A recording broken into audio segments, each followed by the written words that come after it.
Hello everyone and welcome back to the channel. My name is Kay. This week we are continuing Teen Titans. Last week we read Volume 1 of Will Pfeiffer's Teen Titans run, Blinded by the Light.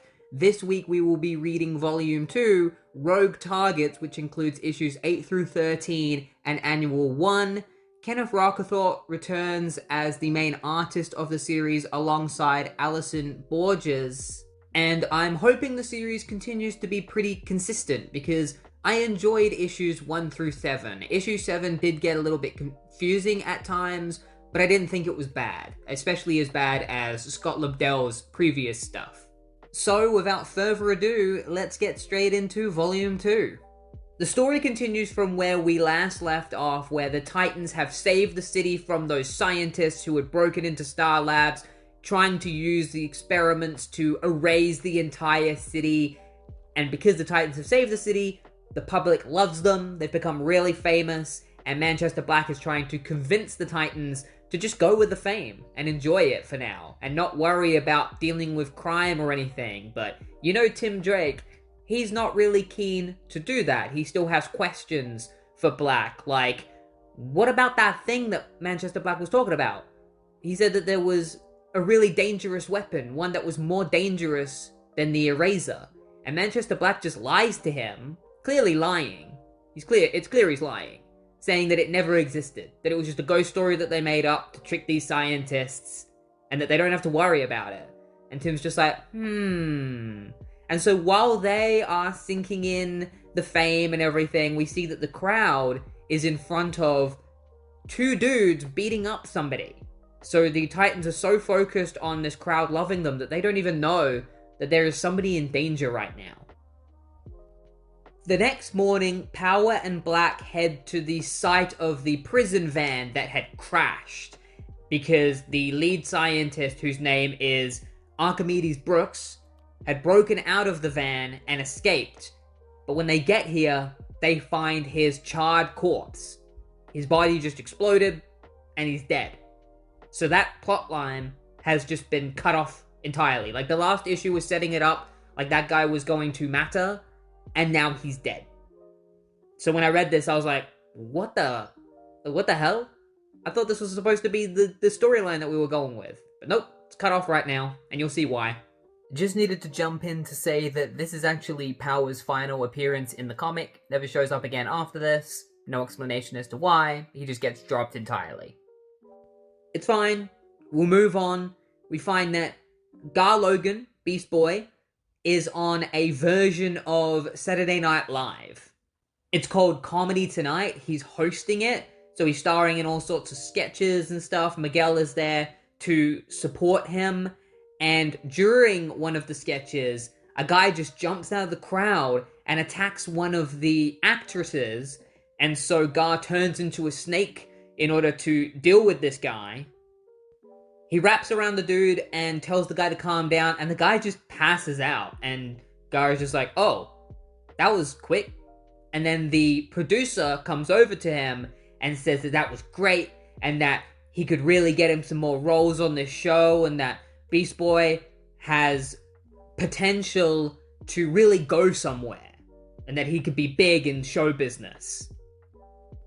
Meanwhile, at the Bowery, the Dark Mistress are watching the live broadcast of Gar turning into a snake and dealing with this guy, and they are also dealing with the fact that they're really famous now too, because Raven is really famous and they've based their band on her. They are happily playing their music to large crowds while Raven is in the crowd rocking to the music, listening to it, grooving to it. But for some reason, and it's kind of confusing, I don't know why this happens, maybe it will get explained, I hope it does. It doesn't. The crowd goes crazy. They start trying to climb up on the stage and attack the band, and Raven turns into her Raven form, like puts on her cloak and stuff, and uses this power to calm everybody down, and she says that she somehow used her empathy against everyone, and has instilled it in everyone, so it calms them down. It's a weird scene that kind of just gets brushed aside after this. Maybe it'll come back. I'm not sure. In an earlier issue, the two leads of the band summoned some kind of demon after listening back to one of Raven's incantations. We still haven't mentioned that again, brought it back up. Meanwhile, at Cassie Sandsmark's apartment, the Wonder Girl squad that have been dressing up as her and beating down criminals have found a creep snooping around her apartment, so they start beating down on this guy. Wonder Girl comes in to try to stop them, and when he sees her, he immediately runs up to her and is like, "Oh my god, Wonder Girl, I can finally get my chance to see you." And he grabs onto her and she's like, what are you talking about? Who are you? Why are you? Wait a second. And she sees that his glasses are recording. So he's been going into her apartment like a creep, recording stuff. Presumably like her outfits and clothes, panties, stuff like that. And he's broadcasting it to the internet. So her reaction is to just throw him aside, pull off his glasses. What a weirdo. Good thing I stopped him before any of this creeptastic footage made its way online. Right, Power Girl? And Power Girl's like, I don't quite know how to break this to you. And she realizes that it in fact has all gone online, including her beatdown on this guy.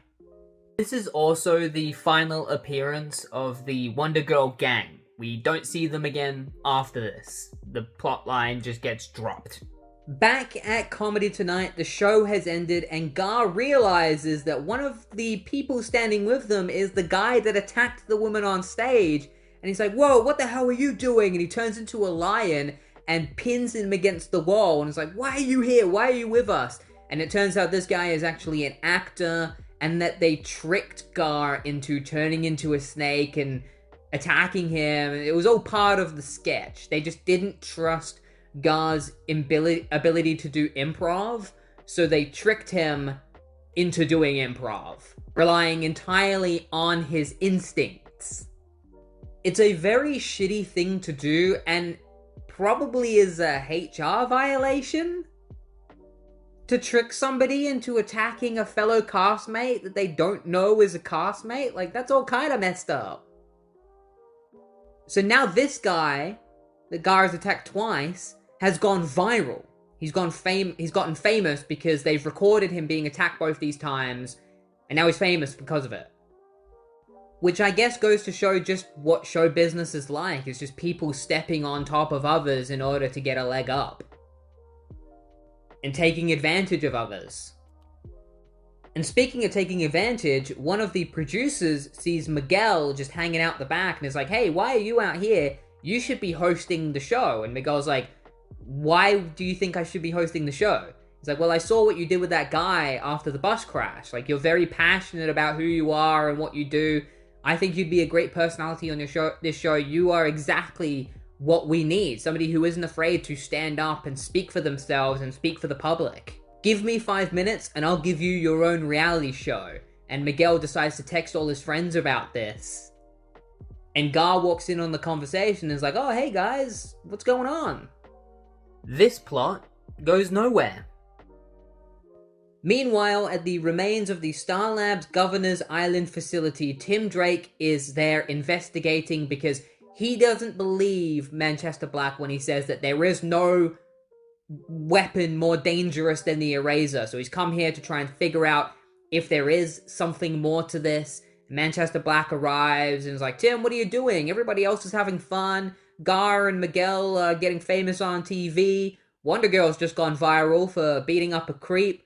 Even Raven is going viral for doing some stuff at the Bowery. And yet here you are, just scrounging through scraps. I already told you, this experiment doesn't exist."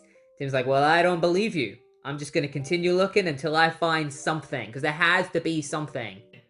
There's nothing. Nothing comes of this. Past me has no idea how little everything matters in this comic right now. This is what we should be doing. Investigating, trying to prevent disasters in the future, not getting famous, starring on TV shows, doing rock shows. It's just something that's taking our attention away from what really matters. I don't know about that. There's some surprisingly important stuff lurking online. For instance, take this guy who's blowing up all over the web right at this exact moment. Young fellow, handsome, good hair and a real sense of style. And well, look at this. This bright young lad just killed a whole lot of people. Friend of yours, Tim, and Manchester shows Tim his phone, and on his phone is Connor Kent, aka Superboy. That is right, Superboy is coming back. Pretty random. Here he is. Pretty sure this was an editorial mandate. This explains why the last storyline was cut so short, because now we're going into this Superboy arc out of nowhere. But we'll see how things go. I'm holding my judgment right now, but it doesn't sound like it's going to be good. The fact that Connor has killed a lot of people, according to Manchester. I just thought we were done with Superboy. I didn't miss him at all, and I don't like the fact that he's back. On an interesting note, the next part of this story is co-written by Tom King. So this will be the first comic written by Tom King that I have ever covered on this channel. And there will be more, most definitely, in the future. I just didn't know that he had co-written an annual of Teen Titans before. And you can tell it's before he became big, because they don't even include his name on the paper trade at all. They only include it within the issue itself. God, full with compassion, who dwells on high, grant perfect rest under the wings of Shekinah, in the exalted places, among the holy and the pure, to the souls of our neighbors, who have gone to their eternal place of rest. May you, who are the source of mercy, shelter them beneath your wings eternally, and bind their souls in the binding of eternal life. And here we are in Fairfax, Virginia. A bunch of people are dead, and Connor Kent is apparently the one responsible for it. And there's only one survivor left. Welcome back, Lubdell Teen Titans. We didn't miss you. It's already gone viral, all over the news. Everybody's seeing this. Everybody believes that Superboy has killed a bunch of people. Tim doesn't. A lot of the Titans don't. They're kind of split down the middle. Tim doesn't believe this. Manchester Black does. Raven does not believe this. Beast Boy doesn't. Neither does Miguel. Power Girl, who is new to the team, so her opinion on this matter doesn't really matter, believes that Superboy murdered all these people. And Cassie? Well, Cassie's having a hard time dealing with this. She's seen what's on the news. She's sitting on a bench and she just starts bawling her eyes out. This issue is not great at all. It's bad, but this scene is one of the few good scenes in it. The fact that it's completely silent, you have onlookers watching Cassie as she breaks down. We then cut to the New York police force, or whatever this is, where there's a guy who has the survivor of Superboy's incident, and John Jones arrives, aka Martian Manhunter, and he uses his mind powers to force this guy to let him go in and talk to Superboy. As he enters the room, he says, "You don't have to talk. I'm not here to talk." And he turns into his Martian Manhunter form, and it looks like he's ready to beat the shit out of Superboy, which is a depiction of Martian Manhunter that I'm not really a fan of. I've read a lot of Martian Manhunter, I've read a lot of Justice League International, and seen the character. I like that version of the character. He stays very true to John's ideals. But New 52 Martian Manhunter is very hot-headed and eager to violence. Meanwhile, we learn what Cassie's stance on this whole situation is. She believes that Connor did kill a bunch of people. I don't know why she believes this. Oh, we know why she believes this. We need this tension between her and Tim to exist. We need a reason for the Teen Titans to split up, even though she has plenty of reasons to believe that Connor is innocent, because he worked with her for 2 years, and within those 2 years, he never killed anyone. In fact, she hasn't even seen him since they went to the future, because he disappeared and went off into a Superman event and then never came back. What happened with that? What happened to his space adventures with the weird space dude? Big giant space guy? Like, what happened to that? Why is he back on Earth again? They don't explain any of that. He's just back and he's apparently killed a bunch of people. Like, she's having a conversation with Tim, and she explains that the reason why she thinks Connor did it is because way back when they first met, Connor tried to kill them. And it's like, yes, but he was forced to work for Nowhere. That organization, you know, they had his weaknesses and everything. They were threatening to kill him. It's not like he really had a choice, and after that, he proved to them that he was a trustworthy person. Martian Manhunter interrogates Connor and uses his mind powers on him, and he sees Connor killing a bunch of people, so he's already made up his mind, even though Connor has no idea what Martian Manhunter is talking about. Because Martian Manhunter says that these were not humans that Connor killed. These were Durlans. Durlans are shape-shifting aliens. And Connor has no idea what a Durlan is. So you would think, and he reiterates this multiple times, he's like, I don't know what the hell you're talking about. And so you would think the Martian Manhunter would know that he's telling the truth when he says that he doesn't know what a Durlan is. And if he doesn't know what a Durlan is, and yet he's seen killing them, something has to be up, right? So you think that John Johns would question this. But no, he just is gun-ho on the fact that Connor definitely killed these people, and there's nothing fishy about it whatsoever. Meanwhile, this other detective goes to talk to Ruth Law, the survivor that we saw with Connor. He's actually under the mind control of John Johns. John sent him in here to send her a message calling her Rot Lalore, or Allure, I don't know how to pronounce that. She hears the name and she says that she's not an alien, she is a human. Her name is Ruth Law. She was born in Queens, her parents died.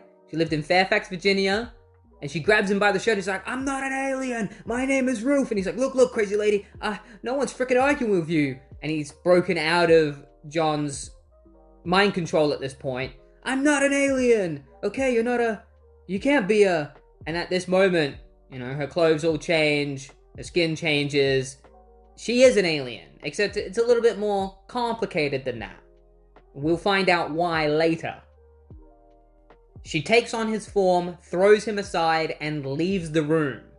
Meanwhile, Raven is hanging out with the Dark Mistress, and they point out that they have these t-shirts that they're printing, and they're planning on putting her face on them. And she sees the shirts and is like, I know somebody who could use a shirt like this. So she takes the shirt, and she leaves. John starts crying over the deaths of the Durlans, and he gets so pissed off at the fact that Connor doesn't recollect anything. He thinks that he's lying. He just grabs him and smashes him into the ground. There are 37 words for justice on Mars. There is no word for mercy. Johns, because they were not human, does not matter.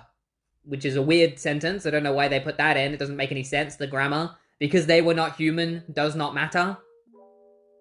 There's not even a full stop. It's just one sentence. Because they were not human, does not matter. Rot steals some of his power and throws him into a wall. And apparently, Durlans aren't usually supposed to be able to do this. Normally they can just take the form of people. They're not supposed to be able to take their powers. She was there. She says that Connor was not responsible for killing them. John says he looked into the right places. He knows all he needs to know. He definitely killed them. Who would I rather believe? The guy that looked into his mind, and there's all sorts of possibilities that his mind could have been altered and that John could just be seeing fake memories or something. Or the woman who was there, saw it happen, and says, no, he didn't kill them. I think I'm more inclined to believe her. The two have kind of a beam struggle with their heat vision laser eyes, which causes a massive explosion in the building. Meanwhile, Beast Boy, Bunker, and Power Girl are all talking about what's going on, and Power Girl wonders why they can't just go and do something about it, and Beast Boy's like, you know, sometimes our job takes us to some really dark places, and in those times, sometimes we just can't do anything about it.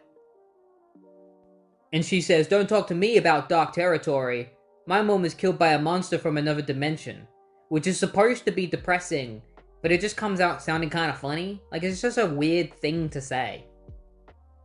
Rot tells Connor to get up, and the two get away. The other detective shows up, and he sees them getting away, and he's like, call everybody, tell them that Superboy has escaped. And so now the situation has gone even more viral. People are tweeting about it and everything.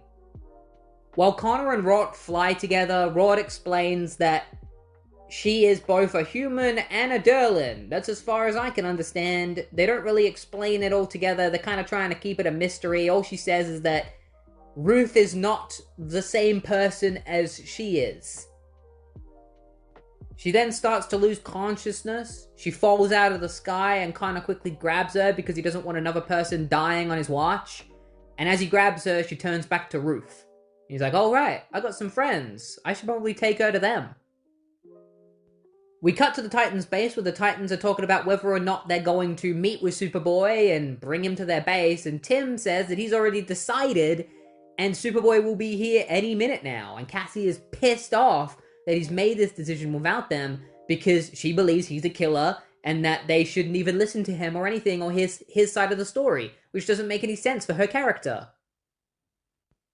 He's a guy who killed 22 innocent people. 21. Like, come on, Connor. Showing up and saying that isn't going to help you in any way. Like, what was the point of that?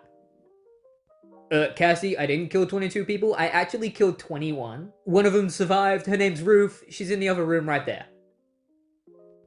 Like, Cassie's just gonna be like, oh, you killed 21 people. Oh, now I trust you.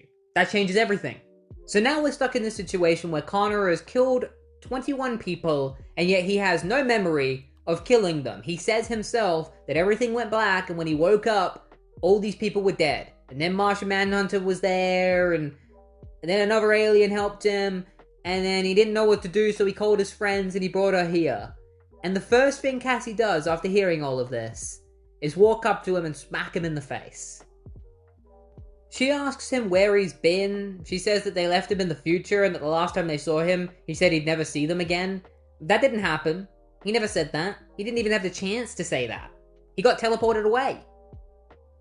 She also calls him a liar, and he's like, I'm not. I don't remember. And he sees the TV, sees all the dead bodies on TV, he picks up a couch, he throws it at the TV in a rage, he's like, ah, which isn't really helping him. Why did you do that? If you wanted to believe that you're not violent and destructive, then you shouldn't be picking up couches and throwing them. Miguel and Gar clean up the mess, while Tim and Raven give Connor his new shirt, the one that Raven picked up. So now he's got this nice shirt on, and he says, oh, I think there's something missing from this.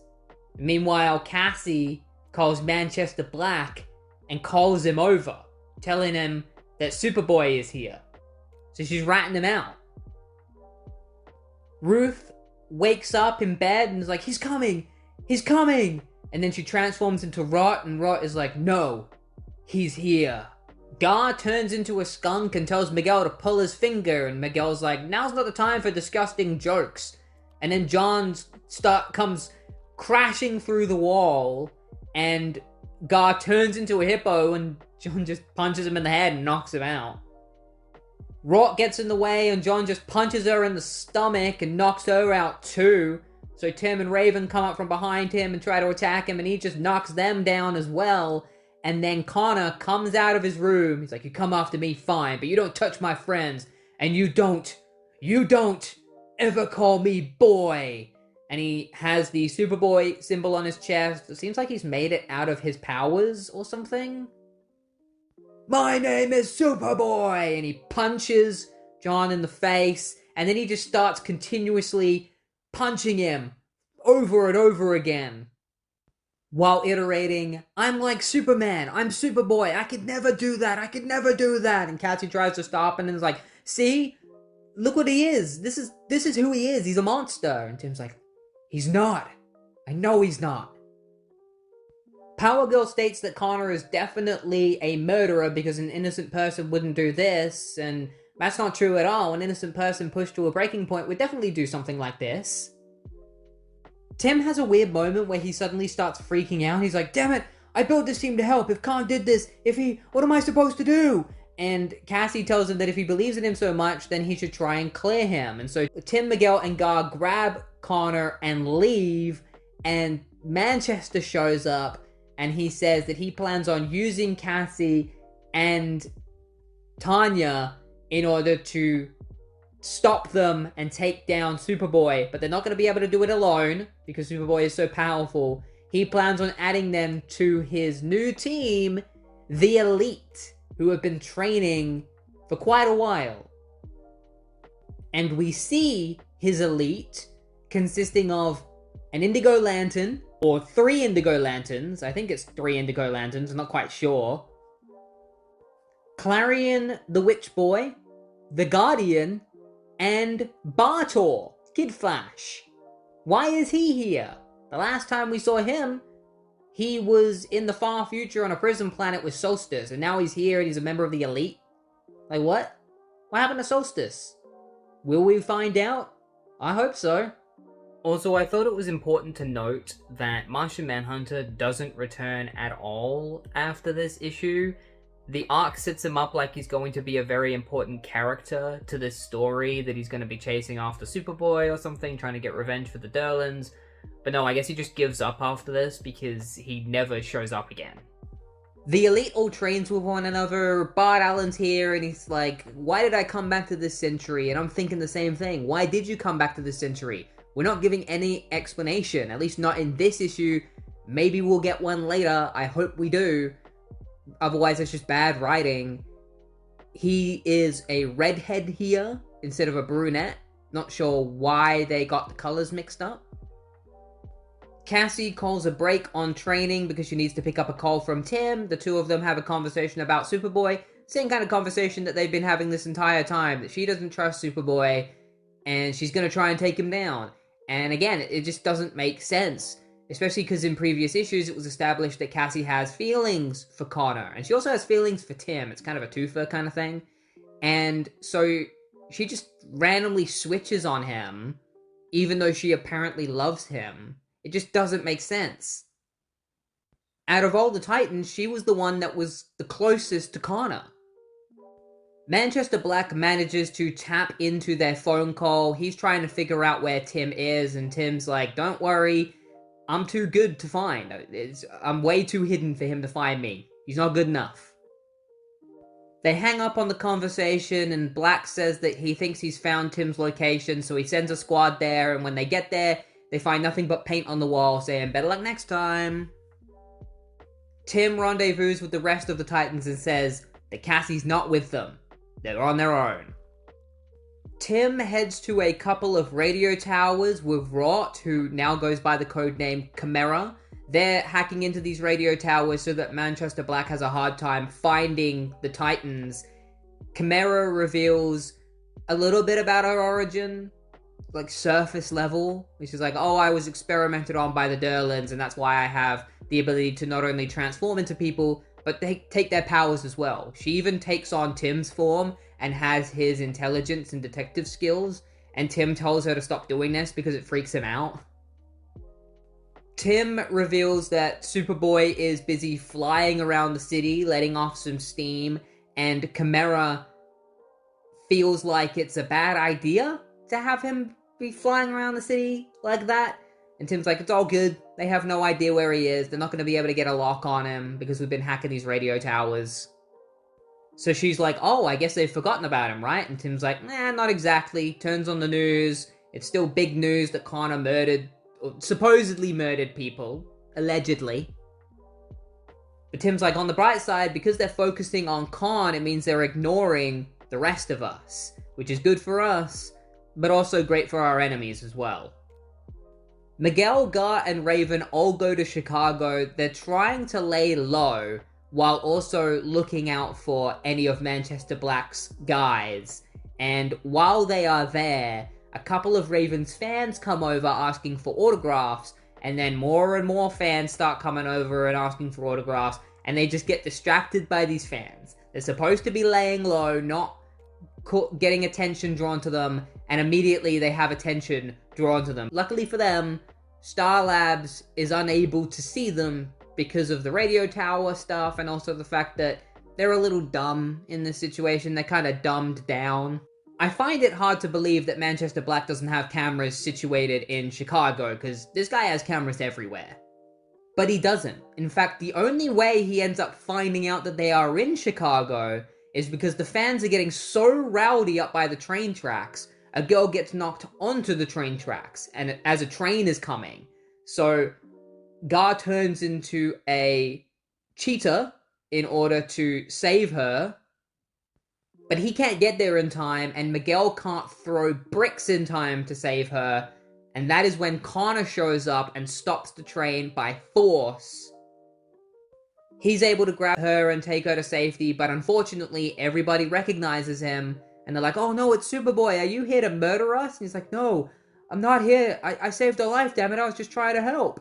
And then a policeman arrives and sees that it's Superboy, and he quickly calls in help, and just makes Superboy mad, and he blasts the gun out of the guy's hand, which is just such a stupid decision for him to make. Like, he's trying to lay low, he's trying not to get in trouble, and yet he just blasts this guy's gun out of his hand. Like, he could have just grabbed it out of his hand or something, but instead he does the thing that could have severely hurt this guy. Or instead of instigating at all, he could have immediately grabbed his friends and just flown away. Which is what he does end up doing. Manchester Black calls the Elite and tells them that the Titans are down in Chicago and that they need to go there. Kid Flash heads to Chicago first, the rest are going to meet him there. Miguel creates a brick wall to keep the crowd from attacking the rest of the Titans. Connor grabs Gar, Miguel, and Raven, and they all fly away together.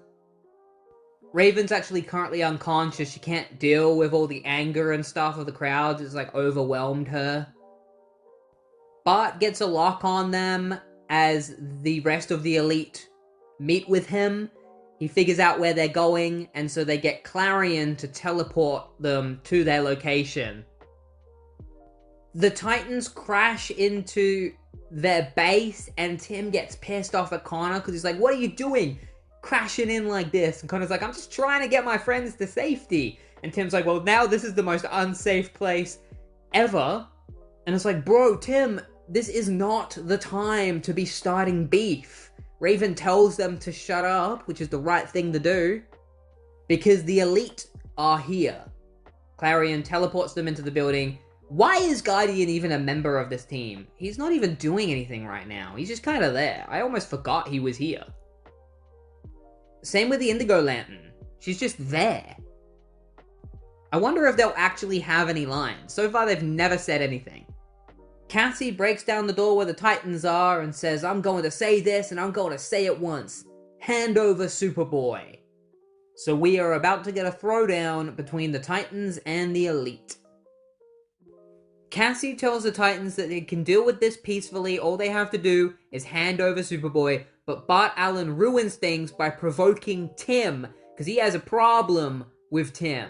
This is when he decides it's the perfect time to bring up Solstice, where he's like, "Oh, hey, Tim, remember how Solstice and I were trapped in the future on a desolate planet, and you abandoned us?" Which doesn't make any sense, because he told Tim to leave them, and Tim even says that. So this argument is completely pointless, and it's just Bart starting shit for no reason.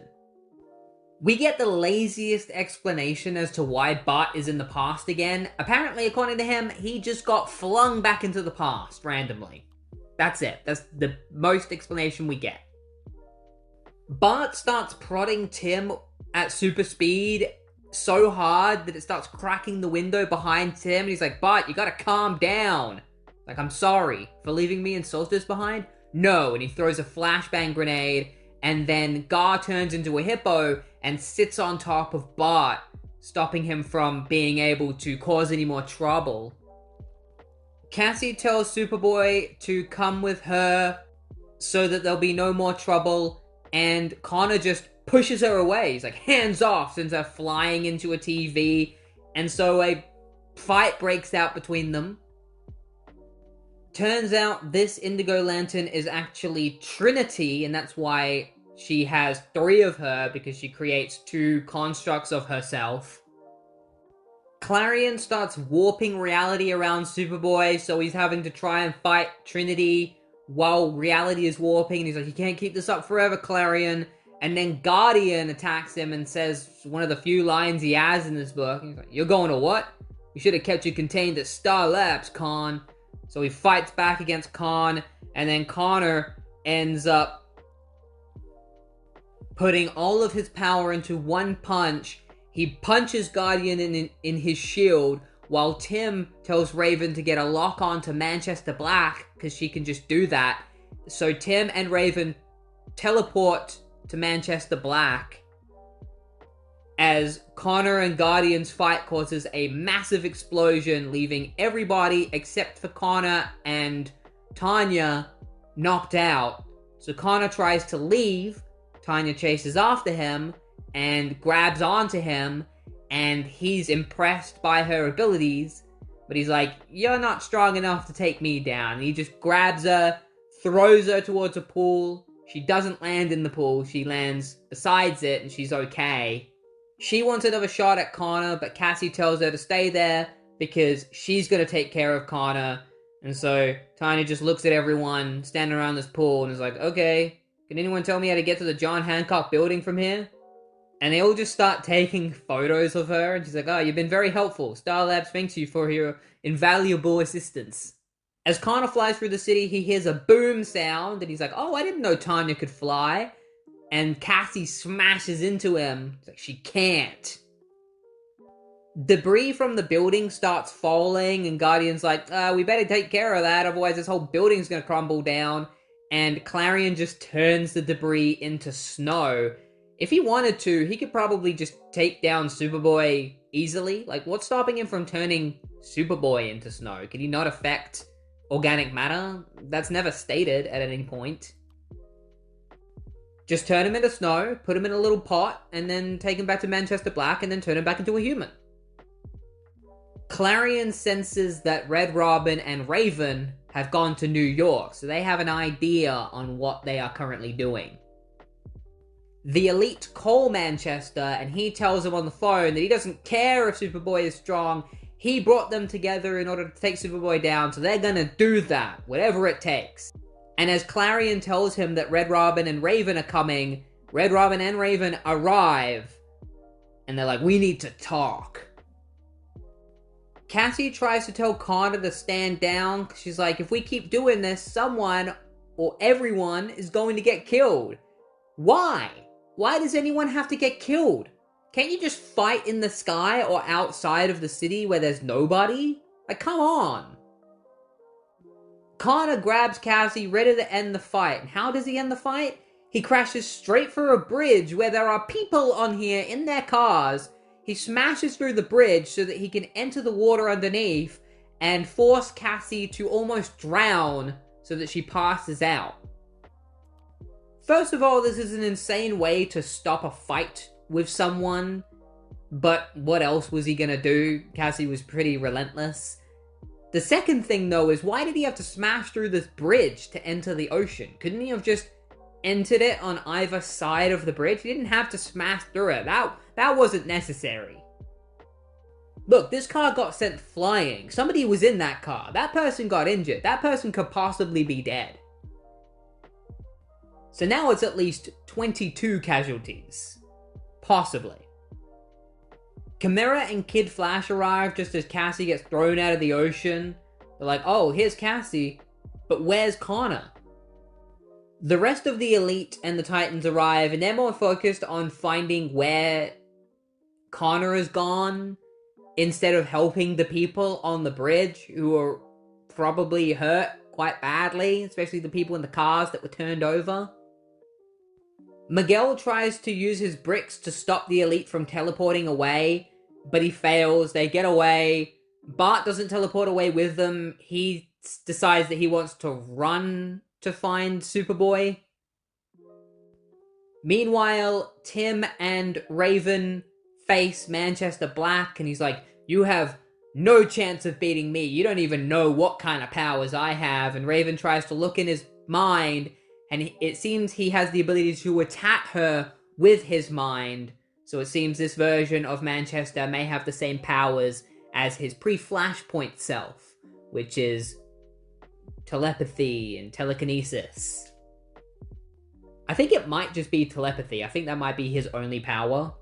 It's assumed so, but going forward, he never uses this ability ever again, so it's just left up in the air. He shows Raven images of a bunch of villains and some prison cells, and he says that this is Supermax prison, and that's where they're gonna need to go if they want to find Connor. And at this moment, the elite arrives, and they all look pretty concerned. Manchester Black taunts Tim and Raven, telling them that there's nothing they can do because they are wanted for helping a mass murderer. And Tim is like, well, I can just jump out this window right here and fly off.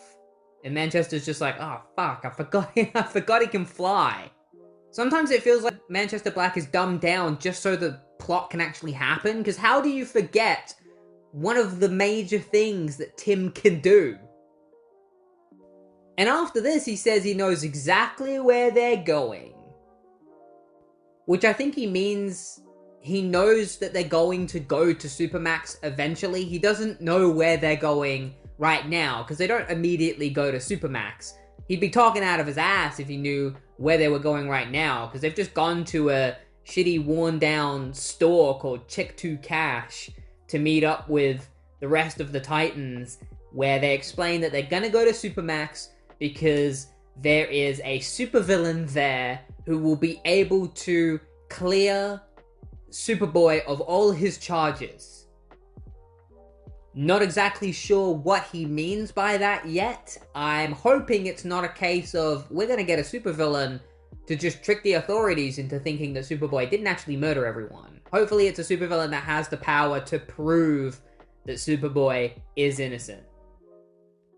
Still, this is insane. The fact that they're resorting to break into a prison before they go to any superheroes that might have similar abilities that can help them. Because the supervillain that they're breaking into the prison to meet with is Despero. It's Despero. The big giant dude with the 3 eyes who has telepathy. Apparently, he's the only thing capable of helping Superboy. So they just get into the prison somehow. They're just inside the prison already. I don't know how they got in. A prison would have so many cameras. It doesn't explain them shutting down the cameras or anything. It doesn't show any of that. They just got in. They just snuck in. They went in through the back door. Gar heads into one of the security rooms. He doesn't turn off any cameras. He just kind of hacks into the systems because he wants to get the codes so that they can open the prison cell doors that all the villains are in. One of the guards that is in the room with him, it takes him a second to realize that it's somebody else hacking into the computer. So he turns around, draws his gun on Gar. Gar turns into a polar bear in order to scare the shit out of this guy. And then all the guards come running into the room, and Gar is turned back into a cockroach, so they can't see him. And I'm just like, aren't there any cameras in this room? Because they say that this guy just had a telekinetic attack. Like, he was just fighting against, like, a villain whose telekinesis somehow got through the power dampening systems and attacked him. But can I just look at the cameras and see that this guy was fighting an actual polar bear in this room? The reason they wanted to free all of the villains from their cells is not only will it cause a distraction so that they can go down into the basement to meet with Despero because he's in the lower levels, but also it's a source of power for Chimera because she has the ability to absorb people's powers and become like them. So she will just have an abundance of powers to pick from. It's a very stupid plan, but it is a plan. Miguel's gonna stay behind and protect Raven because he can create bricks and his bricks are hard to destroy while the others go out to find Despero. So all the criminals get let out of their cells, including Blockbuster, who grabs Tim and tries to crush him. And so Chimera takes some of Miguel's abilities and throws a shit ton of bricks at Blockbuster, knocking him down. And then Livewire shows up, and Chimera just takes her powers too, and takes out Livewire immediately. Chimera is one of the most OP characters ever. The fact that she can just steal anybody's abilities and use it against them. She could probably just do this whole job by herself. Her and Tim head down into the sub-basement looking for Despero while Miguel stays behind, protects Raven, trying to keep all the criminals outside of their room. And Raven is feeling shit because she feels like she hasn't been useful to the team very much. And Miguel is trying to convince her that she has. You know, you've been helping us teleport to different locations, which is very useful. Unfortunately for Raven, she hasn't been fighting a lot. I don't know what's going on with her. I don't know if we're going to explore this a little bit, why she seems to be getting sick. I think all the teleporting around has drained her of her powers. It's sad. We used to see her throwing demons and shit, and now we don't see any of that anymore. Raven senses that someone has arrived. Something comes crashing through the top of the prison. The prison guards all sense this, and so does Manchester Black, so he tells the Elite to go there, and Tim and Chimera see this person firsthand. It's Connor Kent. He has arrived, and he's like, that's right, it's me, it's Superboy. Now, give me back my life. In the next issue, he's back. That's right, the next issue is co-written by Scott Lobdell. Scott Lobdell is back. He's back for this issue, and then he's gone again. He's just come in here to keep us on our toes. Okay, so we got quite the doozy of an issue to talk about right now. If you've ever watched like a sitcom or an anime, I feel like those are the two most common pieces of media that have this in it. You ever heard of a clip show episode where characters will flash back and think about past stories, and it'll be shown through clips of past episodes, and it's just a filler episode? That's exactly what this issue is. This is the clip show version of a comic book issue, where randomly, Connor, Cassie, Bart, and Tim are no longer in the prison. They are in this weird simulation dream world thing. They don't explain what is going on. All we know is that they are just somewhere. They see it as the apartment where they first met each other. And they know that somebody is watching them. And Superboy, at this moment, states that he knows for a fact that he did kill all of those Derlins.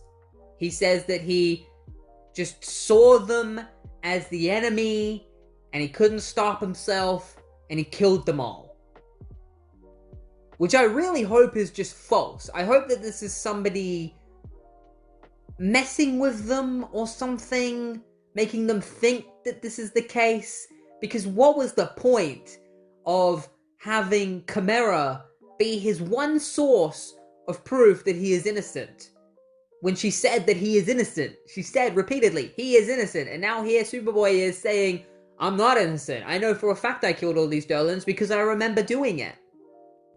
Previously, he said that he blacked out and then woke up and they were all dead. And now he's saying that the memories are coming back to him. This just feels so forced. Like Scott Lobdell came onto the book and immediately started messing everything up and shitting on everything that had been set up before.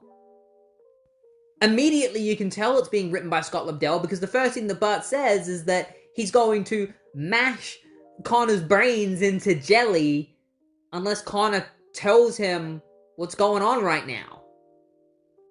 Only Scott could write something that overly edgy, and then Bart starts talking about the fact that he's done all sorts of awful shit. Like, this is just a clip show where Cassie says that she's done awful shit as well with the silent armor, like blah blah blah, who gives a shit? We end up in the apartment that they were all in as friends. They're like, oh, we don't need to live in this nightmare world with these nightmare memories. We're friends, let's think about the good memories that we've had, like the time that Bart stole Tim's shirt, or the time that Connor and Cassie fought each other in New York, because apparently that's a good memory, don't know why. Or the time that they fought Trigon, why is that a good memory? That shit was awful. But it turns out this isn't just the place that the Titans were first born, it's actually the place that the Titans were first betrayed. And it turns out the person that's been watching them this entire time is Harvest. That's right, Harvest randomly shows up out of nowhere. Apparently he's alive again? I'm not sure. We don't find out in this issue. He's just here now. This never actually gets a proper explanation. None of this has any bearing on the series going forward. Harvest coming back, anything that happens to Superboy in this issue, none of it matters. And he says that the Titan, he just starts messing with their minds. None of this shit makes sense. He's like, Tim, you brought the Titans together because you were supposed to create an army for me to be able to use. And we see more flashbacks of the Titans on the dinosaur island that they were on, where Connor says that he's supposed to be with Harvest, and that he's never truly been human. He's never actually had feelings or emotions. He said that he was in love with Cassie, but those weren't real emotions. He just believed that was the case, and that if he ever did actually fall in love with someone for real, Cassie would be the person that he would choose, but he's basically just been faking it this entire time. That's what Scott Lobdell is trying to say right now, and Will Pfeiffer, though I have a hard time believing that Will Pfeiffer actually wrote any of this, even though he is co-credited. Connor tries to go back to Harvest, and he believes he should. Tim tries to stop him by punching him in the face, punching him in the chest multiple times, which makes him bleed. I guess it's supposed to be a metaphorical thing or something. I don't know. It doesn't make any sense. He starts breaking down crying, and Connor's like, it's okay, Tim. This is what I'm supposed to do. You were the greatest friends I ever had, but I'm doing what I want to do. And then he just flies off and disappears, and Harvest is like, it is done. This is your destiny, creating this team so that they can be a part of me. And Tim's like, you're lying. The Titans aren't an army. They're a team of heroes. I brought them together to save the world. You tell yourself that, but you know it's not true. You didn't bring them together out of some sense of altruism. You brought them together out of fear. Don't deny it. Embrace it. I leave you with this. It's still fear that keeps you together, but not fear of me. It's fear of each other. And then that's where the issue ends. What the hell was this? You could probably skip over this issue and you wouldn't miss anything. Because Harvest is not in any of the other issues after this. He just shows up in this one issue. I'm pretty sure it's not even him. Maybe the next issue will explain what the hell's going on. I hope so, because this shit sucks. Miguel continues to defend Raven against Dr. Psycho, who uses his psychic abilities to control Miguel's mind and turn his powers against him. So he just transforms all of Miguel's bricks into brick moths, and they all attack him, and Miguel gets knocked out. Meanwhile, outside, the elite are wondering where the Titans have disappeared to. Manchester Black really wants to find out their location, and he tells Tanya and the others to stay there and wait for his order while he goes off and does something. And Tanya is like, yes, boss, whatever you say. And it's clear that she's not going to listen to him. Meanwhile, the Titans are talking about whatever the fuck happened in the last issue, because Will Pfeiffer doesn't know. I think Will Pfeiffer didn't actually write any of the last issue. I think he was credited, but I'm pretty sure it was all Scott Lobdell. I think what happened is, editorial wanted to get rid of Superboy. It's very clear that Will Pfeiffer was setting up a redemption arc for him. He was very clearly framed for those deaths, and that they were supposed to find out who really did it. And then editorial just wanted to get rid of him, so they brought in Scott Lobdell to get rid of him. Because that was the last time you see Superboy in the New 52. That whole issue of Harvest showing up and Superboy just disappearing, that's it. We get nothing else. There is no more Superboy. He is gone forever.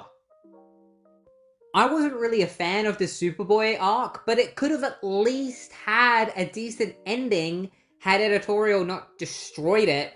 It's also revealed that everything going on in the prison right now, the criminals escaping, it's all caused by Dr. Psycho. The whole thing. Dr. Psycho is trying to gain Raven's powers. So he goes into her mind and doesn't realize how powerful she is. So she ends up controlling him within her own mind and has him stabbed on the corpse of her dead father while we see statues of the Justice League and the Titans below. It's a very gothic art piece kind of thing going on.